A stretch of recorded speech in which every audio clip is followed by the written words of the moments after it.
கேட்ட வரங்கள் மட்டுமல்ல, கேட்காத வரங்களையும் அள்ளி கொடுப்பாள் அன்னை வரலட்சுமி. பத்ரஸ்ரவஸ் அப்படிங்கிற மன்னனுக்கு சுரச்சந்திரிகா என்ற மனைவியும் ஷியாமபாலா அப்படிங்கிற மகளும் இருந்தாங்க. ஷியாமபாலாவை பக்கத்து ராஜ்யத்து மன்னனுக்கு திருமணம் முடித்து கொடுத்துறாங்க. ஒரு நாள் மகாலட்சுமி வயதான பெண்மணி ரூபத்தில் சுரச்சந்திரிகாவோட அரண்மனைக்கு வந்து வரலட்சுமி விரதத்தோட முக்கியத்துவத்தை எடுத்து கூறி வரலட்சுமி விரதத்தை கடைபிடிக்க சொல்கிறாங்க. ஆனால் சுரச்சந்திரிகா வந்திருக்கிறது மகாலட்சுமி அப்படின்னு தெரியாமல் அந்த வயதான பெண்மணியை அவமானப்படுத்தி அனுப்புகிறாங்க. மகாலட்சுமி அரண்மனை விட்டு வெளியேறியதுமே அவர்களுடைய செல்வம் எல்லாம் இழந்து வறுமையில் வாட ஆரம்பிக்கிறாங்க.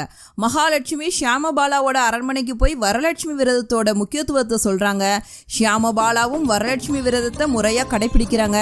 இதனால அவர்களுடைய செல்வம் பெருகுது, அவர்களுடைய ராஜ்யம் செழித்தோங்குது. தன் மகள் மூலமாக வரலட்சுமி விரதத்தோட மகிமையை அறிந்த சுரச்சந்திரிகா தானும் மேற்கொண்டு இழந்த செல்வங்களை மீண்டும் பெற்றாள்.